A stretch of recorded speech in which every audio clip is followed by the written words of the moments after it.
Laptop માનું છે ને, મને લાગે છે આમાં લાઇટ દેખાય તમને? નથી લાઇટ ને અહીંયા?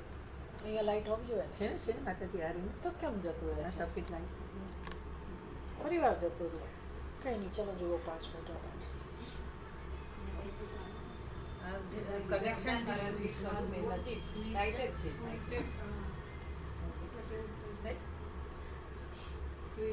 મને છે ને એ બહુ જલ્દી ખ્યાલ ના આવે. તમને દેખાય તો ખ્યાલ આવે છે ચાલુ છે. ચલો બધી સ્વીચો પાડી દીધી છે ને? બધી સોલાર છે. લગની બાજુની જ પડવાની ને. આ જો દબાવ શું તો થાય છે? હવે થાય છે, હવે થઈ. પ્લગ ઢીલો પડ્યો હશે. લાઈટ તો આ ચાલુ જ છે માતાજી, લાઈટ તો એ ચાલુ જ હતી. પ્લગ ઢીલો પડ્યો હશે. એવું નથી બાપુ, મારાને કાઢીએ છીએ. કંઈ નહીં, જોઈએ હવે. એ ચાલો લાઈટ ચાલુ જ હતી આમ. ઓકે. પણ ક્યારેક સમથિંગ આમાં કંઈક હા એ જતું રહેતું છે. ફોનમાં નહીં ખબર? ભૂલ પર મારે છે. જ્યારે કન્ફ્યુઝ થઈ જતો હશે કે ઘડીક માં છે સપાડે ઘડીમાં આ એની મેળા શાંત થઈ ગયો. કોઈ સાંભળ્યું નહીં. રડે પછી કાંઈ કોઈ જોતું નથી. અને જેમ કર્યું પૂરું. અમેઝિંગ. પણ આ બરાબર નથી, કારણ કે આપણે જે વસ્તુ વિશે સમજી રહ્યા છીએ ને એટલી બધી ગંભીર છે, એટલે આમાં આવા બધા અવરોધ આવે ને એ ખરેખર બહુ ભગવાનની બહુ કૃપાની જરૂર છે. આવા અવરોધ ના આવવા જોઈએ. એટલે વસ્તુ સમજવા માટે જે પ્રકારની આપણી એક એકાગ્રતા જોઈએ, ગંભીરતા જોઈએ, એ નથી રહેતી. કનેક્ટિવિટી જતી રહે.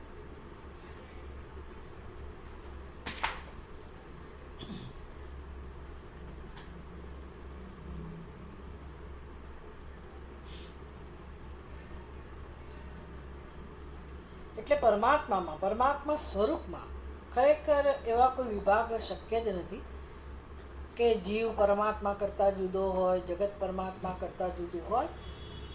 આવું પોસિબલ જ નથી. અને છતાંય શક્ય બન્યું છે. એને કહેવાય અઘટિત ઘટના પટી જશે. જે ઘટના શક્ય જ નથી એ ઘટના બની ગઈ. જાદુ કહો કે જે કંઈ કહો, એને ભાષ્યકાર કહે છે અધ્યાસ. હવે એવું શેનાથી બન્યું છે? ભાઈ આપણને કોઈ દિવસ એવું લાગતું જ નથી કે હું પરમાત્મા મારાથી અભિન્ન છે, એવું લાગતું જ નથી. આપણને હંમેશા એવું જ લાગે છે કે પરમાત્મા મારાથી જુદા જ છે. તો આવો જે અનુભવ છે જુદાઈનો, એનું કારણ કયું છે? એકમાત્ર કારણ છે મારી બુદ્ધિમાં રહેલો ખોટો ખ્યાલ. કયો ખ્યાલ? હું જીવ છું. અને અનાદિકાળથી આ ખ્યાલ છે. અને કોઈ જન્મમાં આપણે આ ખ્યાલ ઉપર કામ કર્યું જ નથી, જાણતા જ નથી. કોઈ નથી જાણતું. બધાની સમજ આવી જ છે એટલે બધું બરાબર છે, સાચું જ છે એવું લાગે છે આપણને. અને એમાંથી વ્યવહાર જન્મે છે. એનું નામ સંસાર. અને પછી આપણે રડીએ છીએ, કકળીએ છીએ કે મારા જીવનમાં આમ બન્યું, મારા જીવનમાં તેમ બન્યું. અને જે કંઈ આપણી 80-90 વર્ષની યાત્રા હોય મનુષ્ય તરીકે, તો એ જીવન જીવીએ અને વળી પાછા જતા રહીએ. વળી પાછા નવા જન્મમાં નવા શરીર લઈને આવીએ અને વળી પાછું જેવું નસીબ, જેવા પ્રારબ્ધ એ પ્રમાણે શરીર મળે અને આપણે એ પ્રકારે જીવન જીવીએ અને એ શરીરનું આયુષ્ય પૂરું કરીએ. વળી પાછું નવું આયુષ્ય. આ સમજી શકાયું છે કે નથી? કે આ કલ્પના છે, વાર્તા છે? આવું જ હોવું જોઈએ કે નહીં? આવું સમજવાનો કોણ તૈયાર છે? આવું સમજવા કોણ તૈયાર છે? કોઈ તૈયાર નથી. એટલે વિચાર કરો કે આવું સમજવા માટે જો આપણને તક મળતી હોય, કે આપણે રસ પડતો હોય, તો સમજવું કે ઈશ્વરની મોટામાં મોટી કૃપા છે. મોટામાં મોટી. કારણ કે હવે આપણે મૂળ બંધનને કાપવા માટે આગળ વધી રહ્યા છીએ. મુખ્ય સમસ્યાને ઉકેલવા માટે આપણે હવે કામ કરી રહ્યા છીએ. જીવનનો ખરેખર ઉપયોગ કરી રહ્યા છીએ જો આ સમજવા તૈયાર થઈ જતો. પછી પહેલાં તો સમજીએ, પછી જલ્દી કાંઈ સ્વીકારશે નહીં. આપણો અહંકાર સ્વીકારવા નહીં દે અને તારો સંસાર જ વાલો લાગે. ગમે તે થાય, ભાઈ આ નહીં જોઈએ, મને જે ગમતું એ જ કરવા દો, એ જ કર્યા કરીએ આપણે. એટલે સમજીએ, પછી સ્વીકારીએ, ને પછી એમાં પરિવર્તન આવે. લાંબી યાત્રા છે. પણ આ જન્મમાં શરૂઆત તો થઈ જવી જોઈએ. પછી ભગવાન આપણને મદદ કરે, પછી ભગવાનનું કામ છે. પણ આપણાથી શરૂઆત થઈ જવી જોઈએ. આપણો પ્રયાસ આ દિશામાં થવો જોઈએ. એટલે શાસ્ત્ર પછી આપણને કહે છે કે જો તમે નહીં સમજો, નહીં સમજો તો શું તમને નુકસાન થશે? એટલે નુકસાન થશે એવું નહીં, નુકસાન ખરેખર થઈ જ રહ્યું છે. નહીં સમજો તો નુકસાન થવાનું ચાલુ રહેશે, નુકસાન થવાનું ચાલુ રહેશે. તો પહેલાં સમજીએ તો ખરા કે નુકસાન શું છે અને નુકસાનનું કારણ શું છે. નુકસાન એટલે દુઃખી થવું, હા, બીજું કંઈ નહીં. દુઃખ, અશાંતિ, મૃત્યુ, એ બધું નુકસાન છે. તો એનું કારણ કયું છે? તો કે ભેદ દ્રષ્ટિ. ભેદ દ્રષ્ટિ એટલે ભેદ દ્રષ્ટિ લઈને જ જન્મ્યા છીએ અને જગતમાં સર્વત્ર ભેદ દ્રષ્ટિ જ છે. તો જન્મનું કારણ જ ભેદ દ્રષ્ટિ છે. ભેદ દ્રષ્ટિ એ શબ્દથી શું સમજવાનું છે? તો જ્યાં અભેદ છે ત્યાં ભેદ દ્રષ્ટિ છે. એનું નામ ભેદ દ્રષ્ટિ. ભેદ છે અને તમે ભેદ જુઓ તો ભેદ દ્રષ્ટિ ના કહેવાય, તો એ જ્ઞાન કહેવાય. ખરેખર ને કે ભાઈ આ પશુ છે ને આ પક્ષી છે તો ભેદ છે. એમ આ શરીર ને પેલું શરીર એમ ભેદ છે એવું આપણે કહીએ છીએ. તો એને તમે ખોટું કેમ કહો છો? અને જ્ઞાન કેમ નથી કહેતા? દેખાય જ છે જુદું, તો પછી જેવું દેખાય છે એવું જ અમે સમજીએ છીએ, એમાં ખોટું ક્યાં છે? તો કે તમે ઉપરનું માત્ર સપાટી ઉપર જે દેખાય છે એને સત્ય માની લીધેલું છે, હવે અંદર ઊંડાણમાં ગયા નથી. એ નમ જ્ઞાન એટલે જે અખંડ તત્વ છે પોતાનું સત્ય છે એને નથી જાણતા, નમ જ્ઞાન. અને એ જ અખંડ તત્વને ખંડિત સમજવું, અપૂર્ણ સમજવું, એનું નામ અધ્યારોપ. બસ એવું સમજ હોવાથી જ મને મારા કરતાં બીજી વસ્તુ ભિન્ન જણાય છે. પછી ભેદ કેવા પ્રકારના છે? તો કે જડ અને ચેતન એવા ભેદ છે, પછી જીવ અને જીવ એવા ભેદ છે, પછી જીવ અને જગત એવા ભેદ છે, પછી જીવ અને ઈશ્વર, જગત અને ઈશ્વર, આમ અનેક ભેદ આપણી બુદ્ધિમાં રહેલા છે. એને કહેવાય ભેદ દ્રષ્ટિ. એને સંસ્કૃતમાં કહેવાય નાના. નાના એટલે અનેક, નાના એટલે અનેક.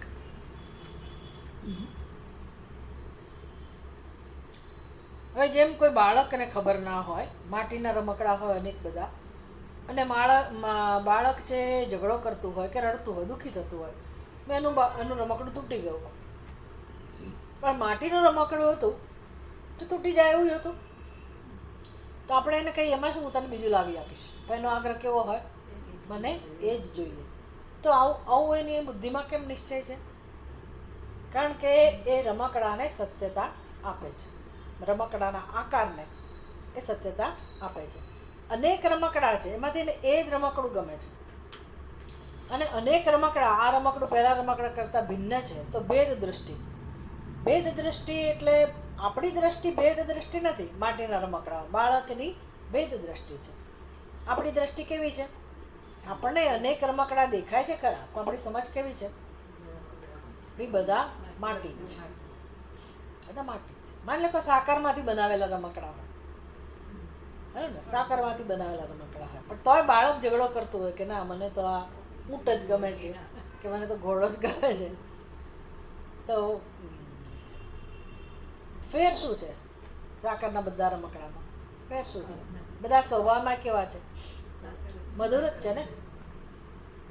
અને ત્યાં ભેદ છે કે અભેદ છે? અભેદ જ છે ને, એકલી સાકર જ છે. તો ભેદ દ્રષ્ટિનું કારણ કોણ છે? નામ અને રૂપ. નામ અને રૂપ. હવે આપણે કેમ ત્યાં અભેદ જોઈએ છીએ? કારણ કે આપણે નામ રૂપને સત્યતા નથી આપતા અને એના તત્વને જાણીએ છીએ. તત્વને ન જાણતા હો તો પછી સત્યતા આપવાના જ છીએ. તત્વને જાણીએ છીએ કે ભાઈ એક જ સાકરમાંથી બનાવેલા છે એટલે એમાં કોઈ ભેદ નથી. અને બાળકને ખબર નથી કે આ એક જ સાકરમાંથી બનાવેલા, એટલે એક કોને સત્યતા આપે છે? નામ અને રૂપને. હવે ત્યાંથી આપણે બાળક છીએ અત્યારે શેના સંદર્ભમાં? આ વિશ્વના, સૃષ્ટિના સંદર્ભમાં. કે દરેક નામરૂપને આપણે કેવા સમજીએ છીએ? નામરૂપ. નામરૂપને સત્યતા આપીએ છીએ એટલે એક નામરૂપ બીજા નામરૂપ કરતાં ભિન્ન છે. પછી જડ હોય કે ચેતન હોય. પણ ભેદ દ્રષ્ટિનું કારણ સમજાવવું જોઈએ પહેલાં. કયું કારણ છે? નામરૂપને જ જોવા, સત્યતા આપવી, અને સાથે શું? તત્વને ન જાણવું. જો તત્વથી ભિન્ન હોય એ તો આપણું જ્ઞાન કહેવાય, પણ મુશ્કેલી કઈ છે? સમસ્યા કઈ છે? તત્વને જાણતા નથી અને નામરૂપને જ સત્યતા આપીએ છીએ. એટલે દુઃખ છે જીવનમાં. જેમ બાળકને પેલું દુઃખ જન્મે છે, એને આસક્તિ છે અમુક રમકડામાં, એમાં આપણને આસક્તિ છે, અમારું નહીં, રાગ અને દ્વેષ છે, અથવા હું પોતે જ કંઈક છું. તો હું વિશેના જેટલા ખ્યાલ છે શેમાંથી જન્મે છે? તો કે આ શરીરને હું કહેવાય? પોતાના એક નામરૂપને સત્યતા આપવાથી. એટલે હું મારા તત્વને જાણતી નથી. અન્નમ ભેદ દૃષ્ટિ, બધાની બુદ્ધિમાં ભેદ દૃષ્ટિ છે. મનુષ્ય એક જ એવો છે કે આ બધું સમજી શકે એમ છે અને પોતાની ભૂલ સુધારી શકે એમ છે. ભેદ દૃષ્ટિને એ દૂર કરી શકે. ક્યારે દૂર કરી શકે? તત્વને જાણે તો. તો ઉપનિષદનું કામ શું છે? તત્વને શીખવવાનું, તત્વને જાણવાનું, તત્વને શીખો. તો એ બધો ઉપદેશ તો આપ્યો. એટલે હવે કોઈ મનુષ્ય તત્વ શીખવા તૈયાર નથી, સ્વીકારવા તૈયાર નથી. તો કહે છે કે જુઓ, યદા યત એવ ઇહ તદ અમૂત્ર, યત અમૂત્ર તદ અન્વિહ, મૃત્યોઃ સ મૃત્યુમાપ્નોતિ, ય ઇહ નાના ઇવ પશ્યતિ. જે અહીંયા યહ એટલે કે જે પણ મનુષ્ય, ઇહ એટલે આ જન્મમાં આ પૃથ્વી ઉપર, નાના ઇવ પશ્યતિ, નાના એટલે અનેક. તો અનેક જે સમજે છે, પશ્યતિ એટલે સમજે છે કે જુએ છે. તો આપણે તો અનેક જ સમજીએ છીએ ને. તો કે જે આ સમજવાનું ચાલુ રાખે છે, યહ ઇહ નાના ઇવ પશ્યતિ, જેની દ્રષ્ટિ આવી છે નાનાત્વ એટલે અનેકત્વની દ્રષ્ટિ જે જુએ છે, જે મનુષ્ય એક જ વસ્તુમાં અનેકતાના દર્શન કરે છે. આપણે આપણું દ્રષ્ટાંત યાદ રાખવાનું કે જે બાળક, અથવા તો બાળક, કારણ કે બાળક એવું જ જોયું, બાળક જ્યારે એક તત્વમાં, એક સાકરરૂપી તત્વમાં જ અનેકત્વના દર્શન કરે છે, એમ આપણે એક જ સચ્ચિદાનંદ સ્વરૂપ પરમાત્મામાં અનેકત્વના દર્શન કરીએ છીએ. તો નાનાત્વના દર્શન જે કરે છે, સહ મૃત્યોઃ મૃત્યુમ આપનોતિ, એની શું હાલત હોય છે? એક પછી એક મૃત્યુને પ્રાપ્ત કરે છે. મૃત્યોઃ મૃત્યુમ એટલે એક મૃત્યુ, ગયા જન્મનું મૃત્યુ આપણે મેળવ્યું જ હશે ને, પછી પાછો નવો જન્મ તો અહીંયા મેળવીશું કે નહીં મળે? અહીંયા મૃત્યુ તો આવવાનું જ છે. વળી પાછા જન્મીશું, વળી પાછું મૃત્યુ, એમ મૃત્યુને પ્રાપ્ત કર્યા કરે છે.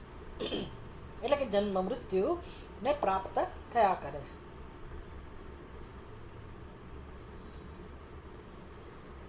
તો તત્વ કેવું છે ભાઈ? યત એવ ઇહ તત અમૂત્ર. એ તત્વ તો એવું છે કે જે અહીંયા ભાસે છે, અહીંયા એટલે આ પૃથ્વી ઉપર, આ શરીરમાં જે તત્વ છે એ જ આ શરીરથી બહાર અન્યત્ર પણ, અન્યત્ર એટલે સર્વત્ર, આ શરીરમાં જે છે એ શરીરની બહાર પણ એ જ છે. અથવા તો મૃત્યુલોકમાં જે છે એ જ પછી બીજા કોઈ લોકમાં છે. અથવા તો એવું કહો કે આ શરીરની અંદર જે છે એ જ તત્વ બીજા શરીરમાં પણ છે.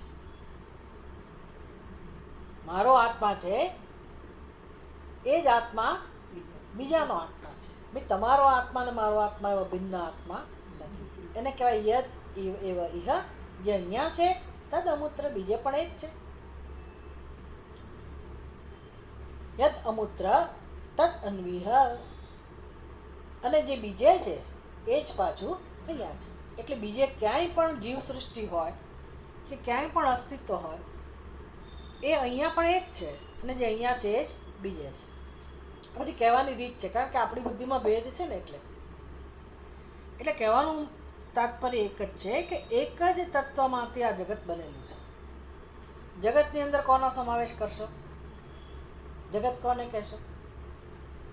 જગત એટલે શું? જે દેખાય છે, જે સંભળાય છે, જે અનુભવાય છે. કેવી રીતે અનુભવાય છે? શબ્દ, સ્પર્શ, રૂપ, રસ, ગંધ, આનું નામ જગત. પછી બીજું શું જુઓ છો જગતની અંદર? જેનો પણ અનુભવ કરીએ છીએ, જેમ કે ઋતુઓ, દેશ, કાળ, પશુઓ, પક્ષીઓ, વેલાઓ, જંતુઓ, ડુંગરાઓ, નદીઓ, જેનો પણ અનુભવ કરો છો. સૂર્ય, ચંદ્ર, નક્ષત્ર, તારા, રાત, દિવસ, શિયાળો, ઉનાળો, ચોમાસું, નમ જગત. જેનો પણ અનુભવ કરીએ છીએ એ સમસ્ત જગતમાં એક જ તત્વ બિરાજમાન છે, જે અનેક રૂપે જણાય છે, વાસ્તવમાં એક જ તત્વ છે. ભાષ્ય કે છે યદેવ ઇહ કાર્યકરણ ઉપાધિ સમન્વિતમ સંસાર ધર્મવત અવભાસમાનમ અવિવેકિનામ તદેવ સ્વાત્મસ્થમ અમૂત્ર નિત્ય વિજ્ઞાન ઘન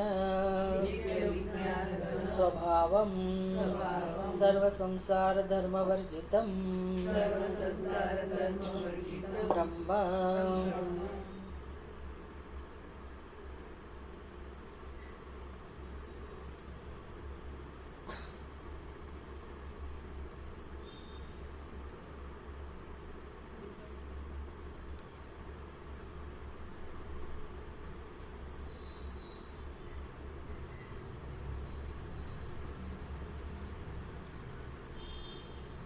યદ એવ ઇહ કાર્યકરણ ઉપાધિ સમન્વિતમ.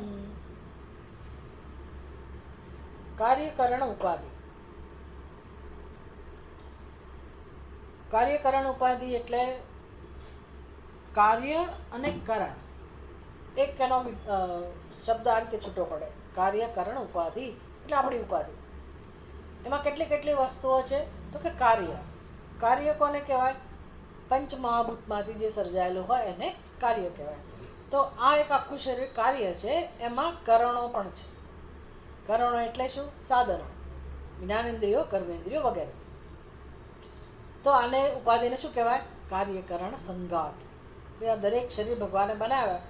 એ શરીર કેવી રીતે બનાવેલા છે તો કે એક તો પંચમહાભૂતમાંથી બનાવેલા છે એટલે એને કાર્ય કહેવાય. પણ એ કાર્ય કેવી રીતનું છે? બુદ્ધિપૂર્વકનું સર્જન છે. એમાં ભગવાને ઇન્દ્રિયો પણ મૂકેલી છે. 5 જ્ઞાનેન્દ્રિયો, 5 કર્મેન્દ્રિયો, 5 પ્રાણ, મન, બુદ્ધિ, ચિત્ત, અહંકાર, આ બધું મૂકેલું છે. એટલે આપણે બની ઠણીને ફર્યા કરીએ છીએ નાનપણથી શરૂ કરીને વૃદ્ધાવસ્થા સુધી. અને મેં આ કર્યું, મેં તે કર્યું, હું આમ કરીશ, હું તેમ કરીશ. એટલે એ બધી પ્રવૃત્તિઓ કરીએ છીએ ને. કેવું સરસ જીવન જીવીએ છીએ આપણે, બધો વ્યવહાર કરીએ છીએ. જો કરણ આપ્યા જ ના હોત તો શું કરવાનું હતું? આંખો જ ના આપી હોત તો હું જગતમાં કેવી રીતે વ્યવહાર કરું? કોની સાથે વ્યવહાર કરું? એનું પ્રયોજન પણ શું રહે? કોઈ પ્રયોજન ના રહે. એ કેટલી સરસ વ્યવસ્થા છે ને ભગવાનની કે ભાઈ જગત પણ બનાવ્યું છે અને જગતને માણવા માટે ભગવાને આપણને આ કરણો પણ આપ્યા છે, ઉપાધિ પણ આપેલી છે. તો યત ઇહ કાર્યકરણ ઉપાધિ સમન્વિતમ.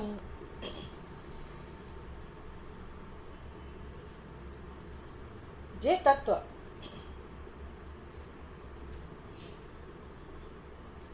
તત્વ આ ઉપાધિમાં અભિવ્યક્ત થયું છે. અને હવે પહેલાં તો આપણને એવી બધી ખબર જ નથી કે કોણ અભિવ્યક્ત થયું છે. એટલે આપણે આમ છે ને કે બેઝમાંથી શરૂ કરવું પડે, મૂળમાંથી ચિંતન શરૂ કરવું પડે. કારણ કે આપણે તો ઉપર બેઠેલા છીએ, મૂળમાં આપણી બુદ્ધિ નથી. આપણી બુદ્ધિ તો ક્યાં છે તો કે તમે વિચારતા વિચારતા ક્યાં સુધી વિચારી શકો? હું જીવ છું, ખરું ને? આ બધાનો સાર છે. હું જીવ છું. જીવ છું એટલે શું? ક્યારેક ક્યારેક સુખી, મોટે ભાગે દુઃખી. આનાથી વધારે તમે શું વિચારો? શું વિચારી શકો? શું વિચારી શકો? પછી તો વૃદ્ધ થયા એટલે બહોત ગઈ, તોડી દઈ. પછી ભગવાનને પ્રાર્થના કરો, બસ ભગવાન તું હવે બોલાવી લે, બહુ થઈ ગયું. કંટાળી જઈએ એટલે એવું કહીએ કે હવે તું બોલાવી લે. કંઈક ગમે નહીં જવું. ખરેખર આવે ત્યારે તો પાછા આપણે એમ કહીએ કે હોસ્પિટલમાં લઈ જાઓ.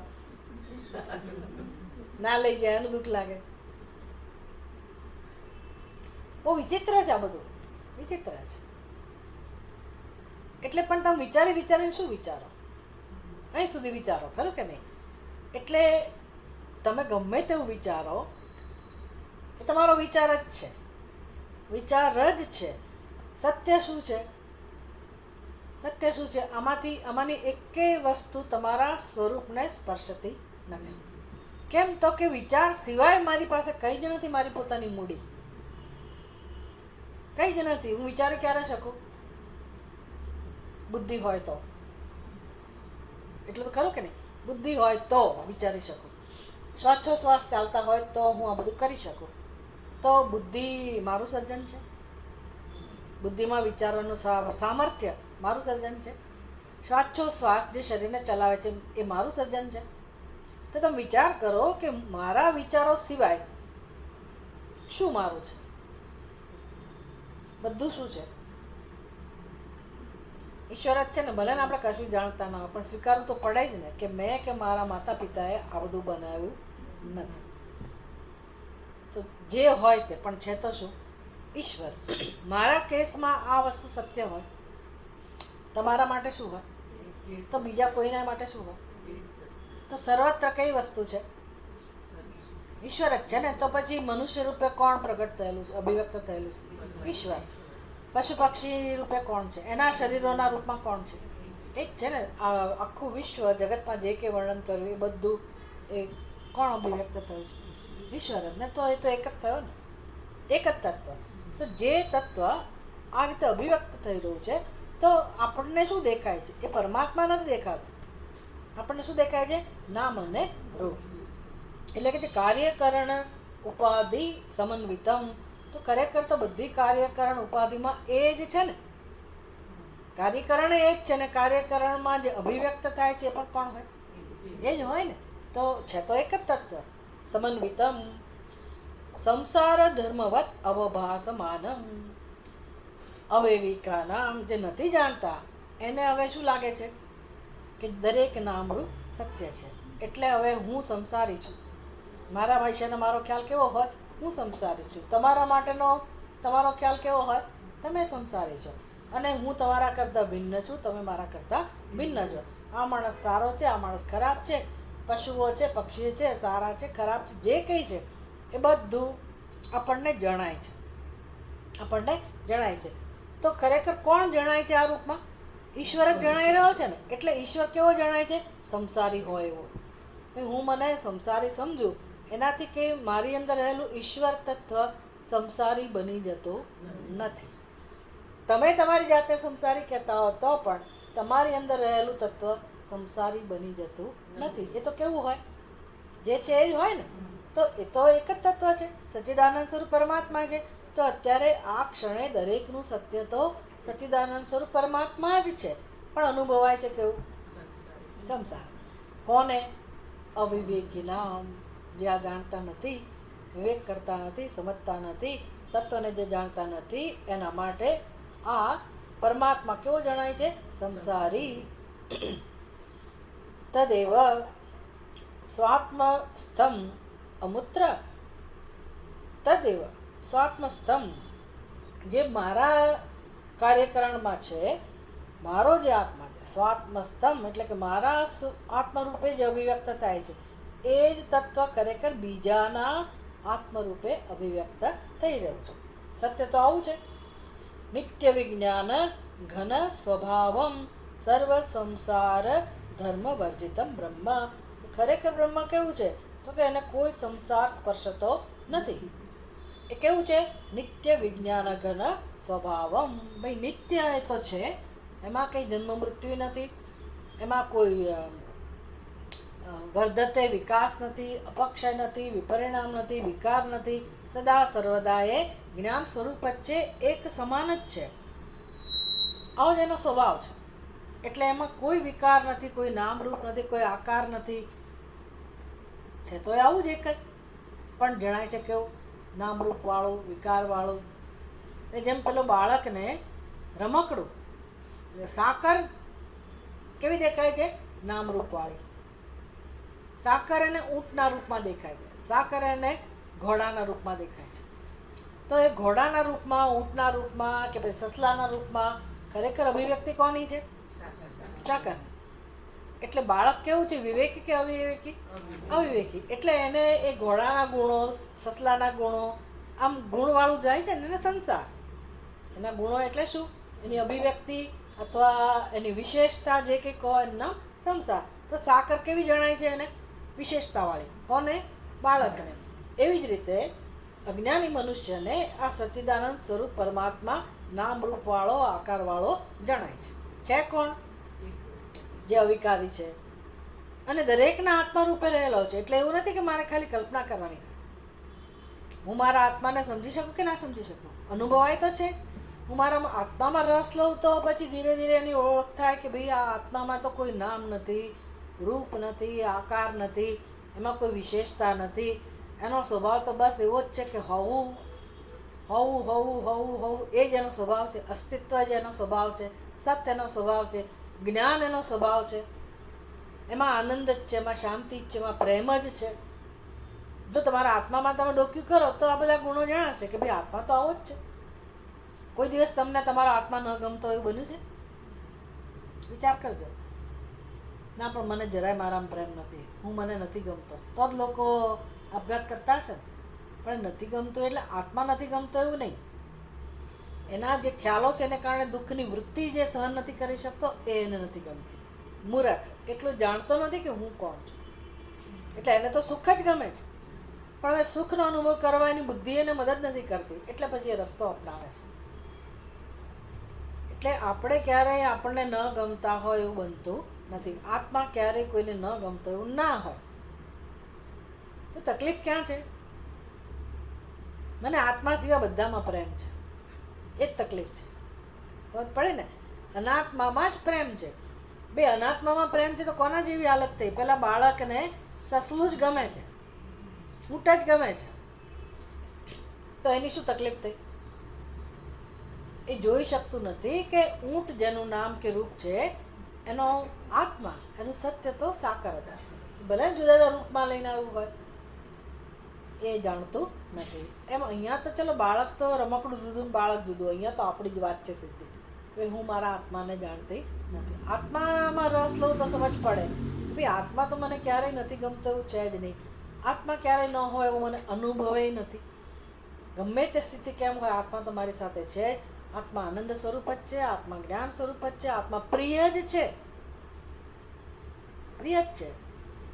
અને એટલું નહીં, એ જ આત્મા પંચમહાભૂતના રૂપમાં અભિવ્યક્ત થયેલો છે. અને જગતના કોઈ પણ નામ રૂપનું રૂપ લઈને એ જ આત્મા અભિવ્યક્ત થયેલો છે. તો હવે તકલીફ ક્યાં છે? તકલીફ ક્યાં છે? કોને દુઃખ છે? શરીરને દુઃખ છે? કોને તકલીફ છે? આત્માને દુઃખ છે? આત્માને દુઃખ ના હોય. તકલીફ કોને છે? તકલીફનું કારણ શું છે? મારી ખોટી સમજ.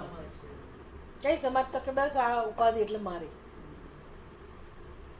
એટલે કયા ભગવાનને પ્રાપ્ત કરવાના છે? મારાથી કોઈ જુદા હોય, કે પહેલે પાર હોય, એવા ભગવાનને પ્રાપ્ત કરવાના છે. હા, આલંબન માટે ઠીક છે. જેમ મારું શરીર છે એમ દેવી દેવતાના શરીર હોય, આપણા ઈષ્ટ દેવતા હોય, તો તમે એનો આધાર લઈને એની ઉપાસના કરીને ધીરે ધીરે કૃપા મેળવીને આગળ વધો. પણ આગળ વધવાની પ્રક્રિયા કેવી? મારે મારા શરીરને દિવ્ય બનાવવાનું છે? શું કરવાનું? આગળ વધવાની પ્રક્રિયા શું હોય? આગળ વધવું એટલે શું? ઉપાસના દ્વારા, જપ દ્વારા, ભક્તિ દ્વારા આગળ વધવું એટલે શું? છેવટે ક્યાં કામ કરવાનું? મારી બુદ્ધિને તેજસ્વી બનાવો, મને સદબુદ્ધિ આપો. એટલે કામ ક્યાં થવું જોઈએ? અહીંયા જ. તો એ બધું એના માટે તો જીવન છે કે તમારી બુદ્ધિને ધીરે ધીરે તમે આગળ બનાવો, આગળ વધારો, સૂક્ષ્મ બનાવો, કૃપા મેળવો ભગવાનની કે સત્યને આપણે જાણવા માટે તૈયાર થઈએ.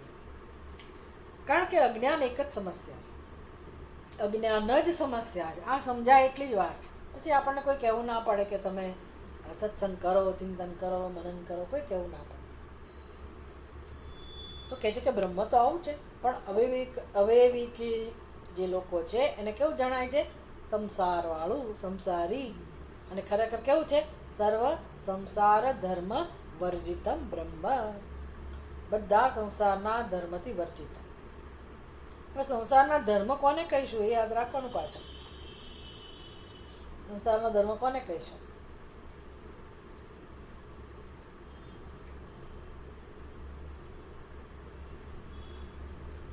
સંસાર ધર્મ વર્જિતમ બ્રહ્મ. સંસાર ધર્મ વર્જિતમ બ્રહ્મ એટલે શું? બ્રહ્મ દરેક સ્તરે, જુઓ આત્માના સ્તરે બ્રહ્મ કેવું છે? કયા ધર્મ છે એના?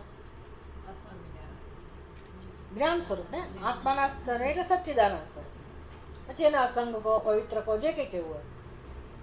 એ એક સ્તર એનું આ જ છે. સારું, બ્રહ્મનું આ સ્તર છે, નિર્ગુણ, નિર્વિશેષ, આત્મરૂપે, જ્ઞાન સ્વરૂપ, ચૈતન્ય સ્વરૂપ, જે કહો એમાં ક્યાંય સંસારનો ધર્મ છે? સંસારનો ધર્મ. પછી પંચમહાભૂતની વાત કરો તો એ કેવા છે? એમાંથી જે પણ શરીરો બન્યા છે, બધા શરીરો, સૃષ્ટિના બધા જ શરીરો છેવટે શેમાંથી બનેલા છે? પંચમહાભૂત. તો પંચમહાભૂતમાં સંસાર છે? એમાં સંસાર. તો એ સ્તરે પણ સંસાર નથી. તો બીજું છે શું? ગીતામાં તો ભગવાન કહે છે, ઇદમ શરીરમ કૌંતેય ક્ષેત્રમિતિ અભિધીય. ભાઈ આ ક્ષેત્ર છે. બધા શરીરોને શું કહેવાય? ક્ષેત્ર. ભગવાન કહે છે એ તો હું છું. પંચમહાભૂતના રૂપમાં હું જ અભિવ્યક્ત થયો છું. આ જ મારી પ્રકૃતિ છે, પરા ને અપરા. એટલે જીવ રૂપે પ્રગટ થયેલો પણ હું જ છું. ખરેખર તો હું ચૈતન્ય સ્વરૂપ જ છું. તો એ સિવાય હવે જગતમાં શું રહ્યું? એમાં તો ક્યાંય સંસાર છે જ નહીં ને. ભલે સૂર્યચંદ્ર રૂપે હોય, તારા રૂપે હોય, ઋતુઓના રૂપમાં હોય, દેશકાળના રૂપમાં હોય, પશુ પક્ષીના રૂપમાં હોય, ક્યાંય સંસાર તો છે જ નહીં. તો ભાઈ સંસાર ધર્મ કોને કહેવાય?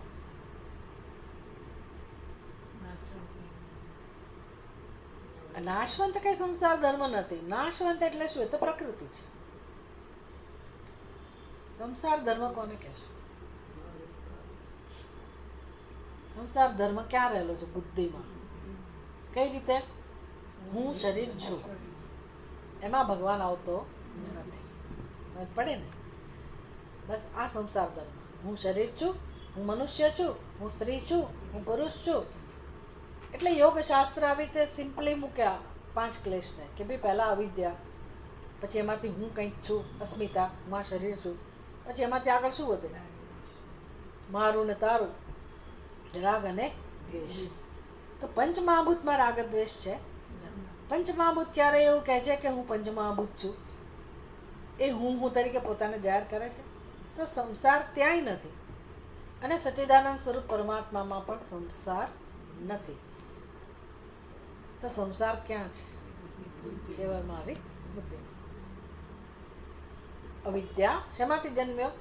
અવિદ્યા, પછી અસ્મિતા, પછી રાગ, દ્વેષ અને પછી અભિનિવેશ. બસ આ પરાકાષ્ઠા છે.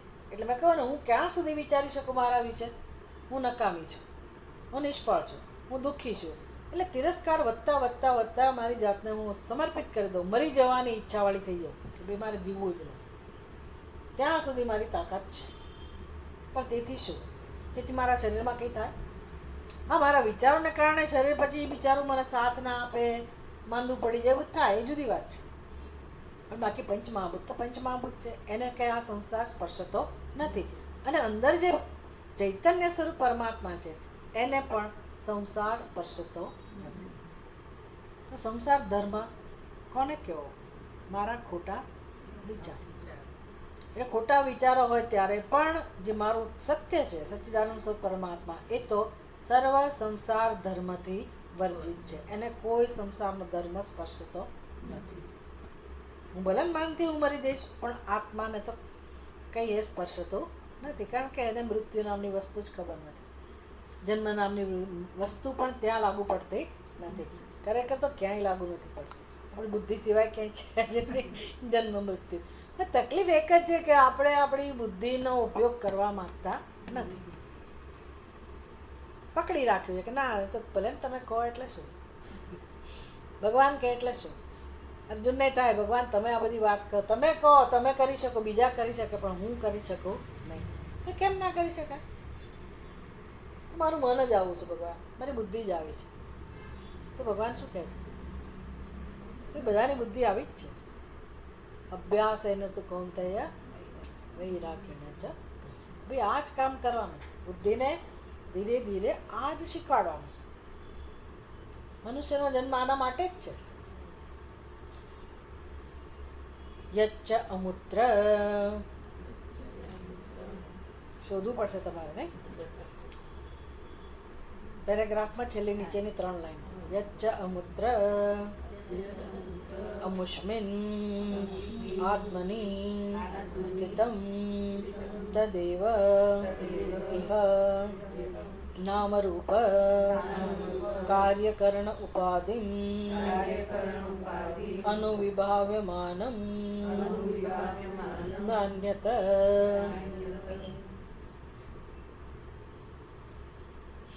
હવે જેને તમે પરમાત્મા કહો છો એટલે કે જે મારા કરતાં ભિન્ન છે એવું હું માનું છું, હું તો જીવ છું અને બ્રહ્મ પરમાત્મા મારા કરતાં ભિન્ન છે, તો એ સમજને એ ખ્યાલને સત્યતા આપીને ઉપનિષદ વર્ણન કરે છે કે જેને તમે એવું કહો છો કે પરમાત્મા ક્યાંક અન્યત્ર છે એને કહેવાય યક્ષ અમૂત્ર. અમૂત્ર એટલે જે અહીંયા નથી. અમુષ્મિન આત્મનિ સ્થિતમ, જે અન્યત્ર છે, જે પરમાત્મા રૂપમાં સ્થિત છે. હવે આપણે સમજવું પડે કે આપણી સમજને ધ્યાનમાં રાખીને ઉપનિષદ કહે છે. ઉપનિષદ એવું નથી કહેતું કે જે બ્રહ્મ બીજે છે.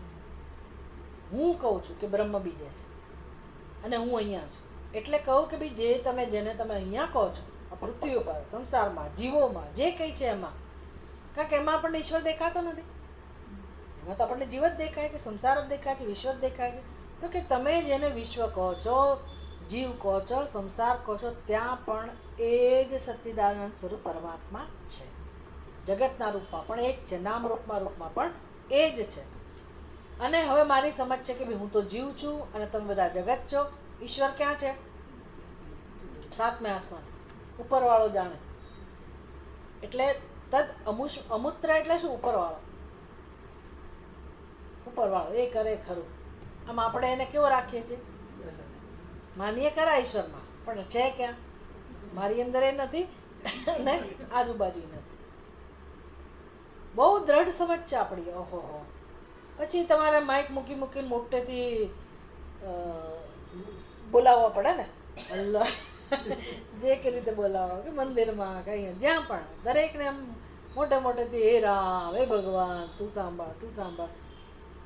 એટલે ઠીક છે, ચાલો આપણે ભગવાનનું નામ એ રીતે લઈએ છીએ, સારું છે. પણ આપણી સમજની વાત છે કે દરેકની સમજ કેવી છે? ભગવાન મારામાંય નથી અને અન્યમાંય નથી, અહીંયા નથી. ક્યાં છે? તકલીફ એ છે કે એ પાછો દેખાતો નથી ને, એ શું કરીએ? એટલે એ મારા જેવો તો ના જ દેખાતો હોય એવો મારો ખ્યાલ હોય. મારા જેવો તો ભગવાન ના જ દેખાય. તો તમારા જેવો દેખાય એ માનવા હું તૈયાર હો એ ના.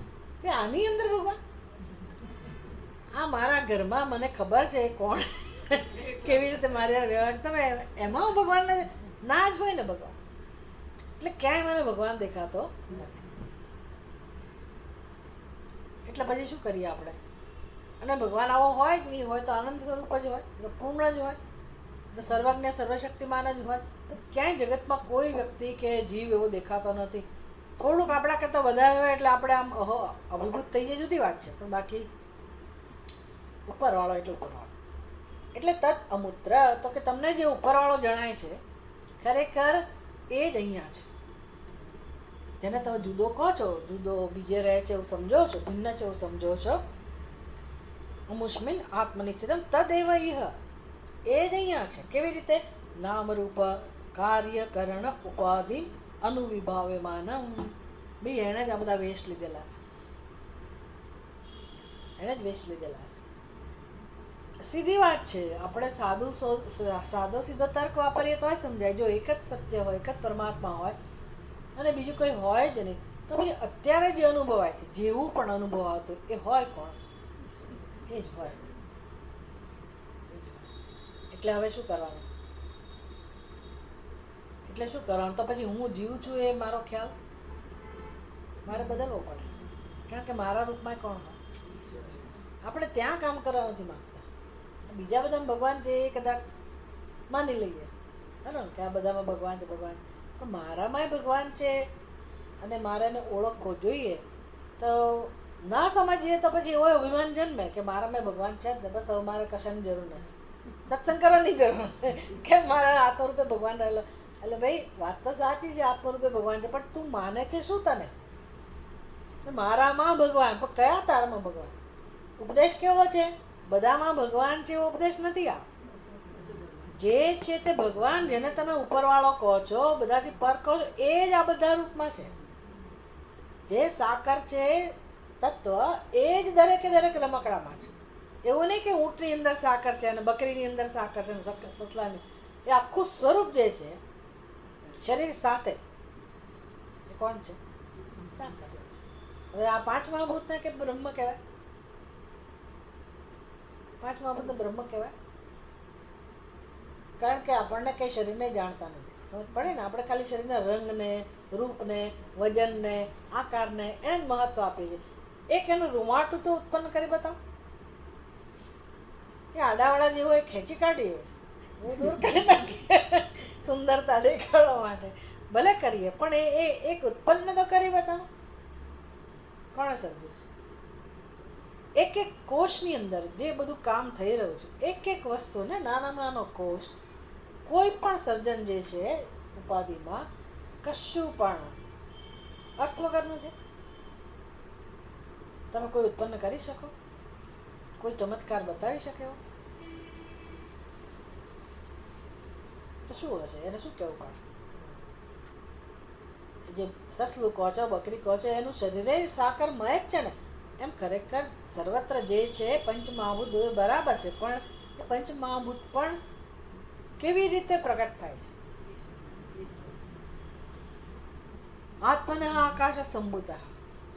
પહેલું મહાભૂત આકાશ એ શેમાંથી જન્મે? આત્મામાં. આત્મા તો કેવો છે? સચ્ચિદાનંદ સ્વરૂપ. બીજું બધું જે બનતું હોય એ પણ શું હોય? ભલે ને આપણે એને સારું ખરાબ બધું કહીએ, સ્થૂળ કહીએ, બધું બરાબર છે, પણ એ તો આપણે એને સત્ય માનીએ છીએ. સત્ય માનીએ છીએ એટલે બુદ્ધિને બહુ તીક્ષ્ણ બનાવવી પડે, સૂક્ષ્મ બનાવવી પડે.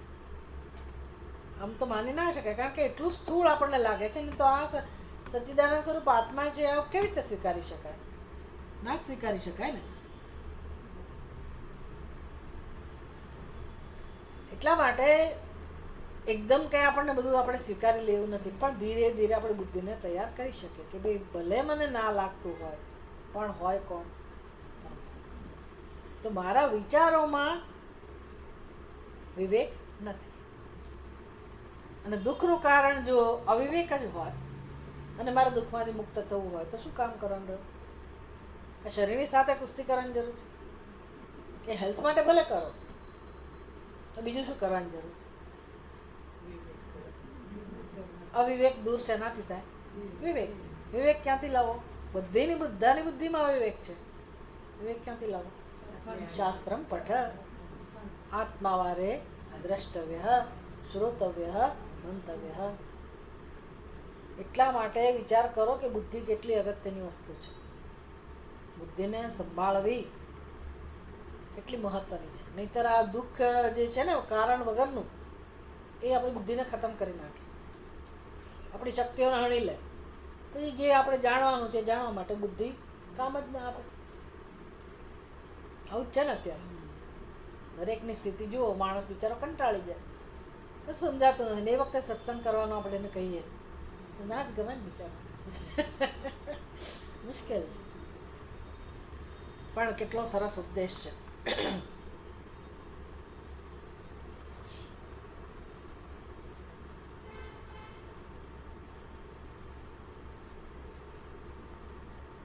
तत्रैवं सत्य उपाधि स्वभावभेद दृष्टिलक्षणया अविद्यया मोहितः सन् यः इह ब्रह्मणि अनानाभूते परस्माद् अन्यः अहं मत्तः अन्यत् परं ब्रह्म इति नाना इव भिन्नमिव पश्यति उपलभते सः मृत्योः मरणात् मरणं मृत्युं पुनः पुनः जन्म मरण भावम् आप्नोति प्रतिपद्यते तत्र एवं सति. હવે જ્યારે આવું છે જ, હવે યાદ રાખવાનું શું છે? જે છે તે એક પરમાત્મા જ છે. આવું જ્યારે છે ત્યારે ઉપાધિ સ્વભાવ ભેદ દ્રષ્ટિ લક્ષણયા અવિદ્યા મોહિત સન. તો કેમ આપણને એકની જગ્યાએ અનેક દેખાય છે? કેમ દ્રષ્ટિભેદ કેમ છે? અવિદ્યા. કારણ કે આપણે આપણા સ્વરૂપને જાણતા નથી. એક તો અવિદ્યા મોહિત. અજ્ઞાન શું કરે? મોહમાં નાખે. પછી મોહમાં નાખે એટલે સાચું જણાય જ નહીં. અને જે જાણતા હોય એને આપણે સાચું કહીએ. ખરેખર અજ્ઞાન હોય પણ એ જ આપણને સાચું જણાય. એને કહેવાય અવિદ્યા મોહિત. દરેક જીવ કેવો છે? અવિદ્યાથી મોહિત છે. અવિદ્યા પણ છે અને મોહ પણ છે. ઉપાધિ સ્વભાવ ભેદ દ્રષ્ટિ લક્ષણ. કેવું સ્વરૂપ છે અવિદ્યાનું? ઉપાધિ સ્વભાવ ભેદ. ભાઈ ઉપાધિનો સ્વભાવ જેવો છે તો એ ભલે રહ્યો પણ એને કારણે ભેદ છે એવું નક્કી થતું નથી. ભાઈ ઊંટનો આકાર જુદો છે એનો સ્વભાવ થયો, ઘોડાનો આકાર જુદો છે તો એનો સ્વભાવ થયો. સ્વભાવ ભેદ છે એનો અર્થ એવો નહીં કે ખરેખર તત્વમાં ભેદ છે. તો સ્વભાવ કોનો ધર્મ છે? ઉપાધિનો. નામરૂપ કોનો ધર્મ છે? ઉપાધિનો. આપણી અંદર જે વિશેષતાઓ છે કોનો ધર્મ છે? ઉપાધિનો. તો ઉપાધિ ભેદના જે સ્વભાવ છે એને જ સત્ય માનવું, એને તમે સાચું માની લો તો પછી પેલું બાળકને સાકર તત્વ છે એ જણાય નહીં. અને કોણ જણાય? ઉપાધિ ભેદ જ સત્ય જણાય. તો પછી તો ચોખ્ખી જ વાત છે, ઊંટ કરતાં ઘોડો જુદો જ દેખાવાનો છે. તો ભેદ દ્રષ્ટિ થઈ ને. એમ આપણને મનુષ્યનો આકાર, નામ, રૂપ, વિશેષતાઓ જુદી જ જણાય છે. તો માત્ર એટલી જ જો આપણી દ્રષ્ટિ હોય તો ભેદ બુદ્ધિ રહેવાની જ છે. તો એને કહેવાય અવિદ્યા મોહિત સન. આને કારણે યહ ઇહ બ્રહ્મણી અનાના ભૂતે. તો હવે આપણું દર્શન કેવું દર્શન છે? તમે કોને જીવ કહો છો, કોને મનુષ્ય કહો છો, કોને સ્ત્રી કહો છો, કોને પુરુષ કહો છો, કોને પાપી કહો છો, કોને પુણ્યશાળી કહો છો, કોને બાળક કહો છો, કોને યુવા કહો છો? સમજ પડે છે ને? કોને કહીએ છીએ આ બધું? બ્રહ્મને. તો તમે બ્રહ્મને સાચી રીતે જોતા નથી. એને કહેવાય બ્રહ્મણી અનાના ભૂતે. બ્રહ્મની અંદર જેમાં કોઈ ભેદ છે જ નહીં એને તમે કેવી રીતે જુઓ છો? અસ્માત અન્ય અહમ. ભાઈ હું આના કરતાં જુદો છું. અને મત્ત અન્યત પરમ બ્રહ્મ. હું તો બધા કરતાં જુદો છું, બધા મારા કરતાં જુદા છે. અને ઈશ્વર પરમાત્મા પણ મારા કરતાં જુદા છે. મત પરમ બ્રહ્મ ઇતિ. આવી બધાની દ્રષ્ટિ છે. એને કહેવાય નાના ઇવ ભિન્નમ ઇવ પશ્યતિ. દરેક જણ કેવી રીતે જુએ છે? પોતે બીજાના કરતાં ભિન્ન છે અને બીજા પોતાના કરતાં ભિન્ન છે. પણ તમે કોને ભિન્ન જુઓ છો? યાદ રાખો. તમે કોને જીવ સમજો છો? કોને આ શરીર કહો છો? હું મને શરીર કહું છું પણ મને એટલે કોને? સચ્ચિદાનંદ સ્વરૂપ આત્માને હું શરીર સમજું છું. એટલે હું આત્મા કરતાં ભિન્ન થઈ ગઈ કે નહીં? ત્યાંથી શરૂઆત થઈ. પછી બીજું બધું જણાય. કેવું જણાય? ભિન્ન જ જણાય. તો એમાં હું બધાને ખોટી રીતે જોઉં છું ને. એને મગ્ન બધાને ખોટી રીતે જોઉં છું. દ્રષ્ટિ બદલી શકાય કે ના બદલી શકાય? ના, પણ દેખાય જ છે આવું તો કેમ હું એને બ્રહ્મને જોઉં? ભાઈ દેખાવાની શરૂઆત ક્યાંથી થાય છે? મારા નિર્ણયમાંથી. તો ભિન્નમ એવ પશ્યતિ ઉપલબ્ધતે સહ. જો તમે આ દર્શન લઈને જ જન્મ્યા છો, પરિષદ કહે છે કે માણસ આ સમજ લઈને જ જન્મેલો છે. કઈ સમજ? ભેદ દ્રષ્ટિ, જીવત્વ બુદ્ધિ લઈને જ જન્મેલો. જો એ જીવત્વ બુદ્ધિ ચાલુ રહેશે, ભિન્નમ એવ પશ્યતિ ઉપલબ્ધતે, જો આ તમે ચાલુ રાખશો તો ખરેખર કોનો તિરસ્કાર થઈ રહ્યો છે? પોતાના જ સ્વરૂપનો. તત્વ મારા કરતાં ભિન્ન હોત તો વાંધો નહોતો. ચાલો અલંકારમાં જ સત્ય બુદ્ધિ હોય અને હું સુવર્ણને ના જોઉં તો કંઈ નુકસાન નથી જોવું મારે. ચાલો અલંકાર જ મને ગમે છે, મારે તત્વ નથી જાણવું તો વાંધો નથી. પણ હું પોતાને જીવ જ સમજ્યા કરું તો પછી મને મળે શું? જન્મ ને મૃત્યુ, દુઃખ મળે છે. કેમ? તો કે હું મારા સત્યને તિરસ્કાર કરું છું. મારા સત્યનો તિરસ્કાર કરું. પછી ગમે તેવી મહાન ભક્તિ કરું તો શું? પછી એ પરમાત્મા મારા કરતાં ભિન્ન છે જ નહીં. તો ભલે આલંબન માટે મને ઉપાય આપ્યો કે ભાઈ પરમાત્મામાં પ્રીતિવાળા બનો, પણ છેવટે એક સમય એવો આવવો જોઈએ કે આત્મરૂપે રહેલા પરમાત્માના દર્શન માટે પણ હું તૈયાર થાઉં. મારો સ્વીકાર કરવા તૈયાર થવું જોઈએ ને. તો આવું જે નથી કરતો, ભિન્નમિવ પશ્યતિ સહ મૃત્યોઃ અર્થાત મરણાત મરણમ અર્થાત મૃત્યુમ પુનઃ પુનઃ અર્થાત જન્મ મરણ ભાવમ આપનોતિ. એની દશા કેવી હોય છે? વારંવાર જન્મે છે અને વારંવાર મરે છે. તસ્માત તત્તથા ન પશ્યેત. તો શું કરવું જોઈએ? શું કામ આપણા જન્મ મૃત્યુ છે જ નહીં આપણી અંદર, તો શું કામ જન્મ મૃત્યુને અનુભવવા જોઈએ? શું કામ પ્રાપ્ત કરવા જોઈએ? આપણને ઉપાય બતાવો ને કે તમે જ કારણ છો જન્મ મૃત્યુ માટે. તમે કારણ છો કઈ રીતે? હું મારા સત્યને જાણતી નથી અને ખોટી રીતે મને જાણું છું. તો હવે મારે જન્મ મૃત્યુ નથી જ ગમતા, તો શું કામ કરવું જોઈએ? મારા સ્વરૂપને જાણવું જોઈએ. માટે કે તસ્માત તતતા ન પશ્યેત. મારા સ્વરૂપને જ્યારે હું સાચી રીતે જાણું ને તો જગત પછી સાચી રીતે જણાય કે ના જણાય? આ તો જ્ઞાન એવું છે ને, હું મારા સ્વરૂપને જાણું તો બીજા બધાનું રહસ્ય સમજાય જાય કે ના સમજાય? કે ના ના મેં તો મને જાણી લીધું, બીજા બધા તો ભલે ને દુઃખી રહ્યા, એ તો જીવ છે. આવું દર્શન નથી. આનો ફાયદો કયો છે? હું મને જાણી લઉં તો આખું જગત મને જણાય જાય. કઈ રીતે જણાય? કોઈ મારાથી ભિન્ન નથી. જે છે કોણ છે? પરમાત્મા. તો કોનો તિરસ્કાર હોય?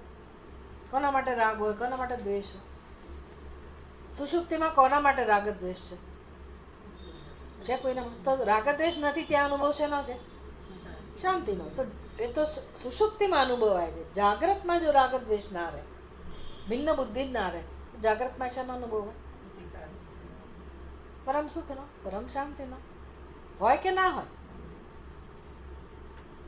અને આપણે કેટલી મહેનત કરીએ છીએ સુખ માટે, શાંતિ માટે. ભાઈ આ તો મફતમાં મળે છે. પછી કોઈ તમને પૂરણપોળી ખાવાનું ના પાડવાનું છે? આજે રામનવમી ગઈકાલે ગઈ નહીં, રામનવમીના દિવસે સારું સારું ભોજન કોઈ કરાવતું હોય તો હવે તમારે ના ખવાય એવું હોય?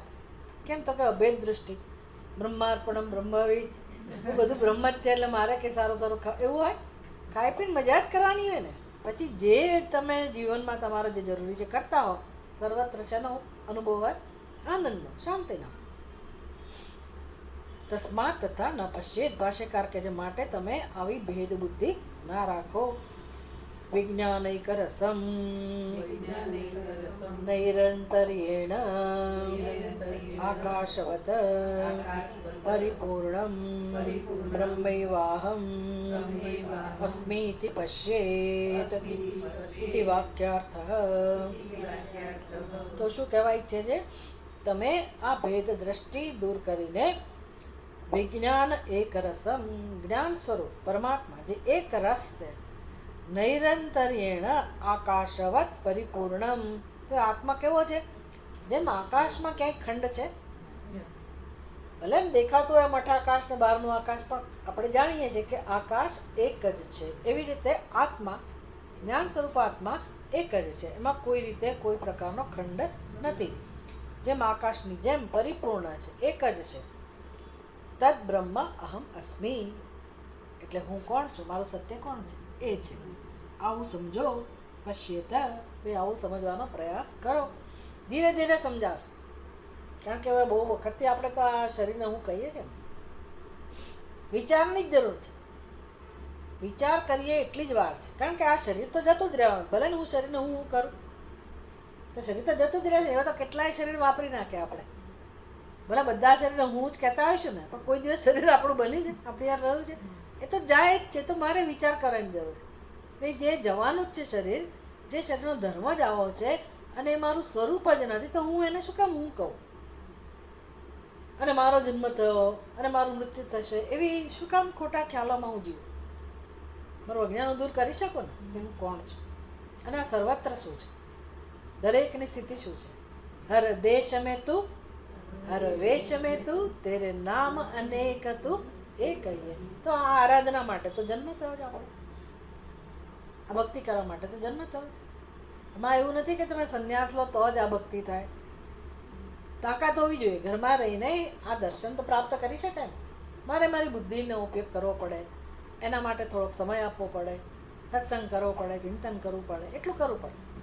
બાકી કોઈ તમને કંઈ તમારા નાના મોટા કર્તવ્ય કર્મ કરવાની ના પાડતું નથી. ખોટા ખ્યાલો છોડવા પડે. વિચાર કર્તવ્ય. ઓમ પૂર્ણમદ પૂર્ણમિદમ પૂર્ણાત પૂર્ણમુદચ્યતે પૂર્ણસ્ય પૂર્ણમાદાય પૂર્ણમેવાવશિષ્યતે. ઓમ શાંતિ શાંતિ શાંતિ. હરિ ઓમ. શ્રી ગુરુભ્યો નમઃ. હરિ ઓમ.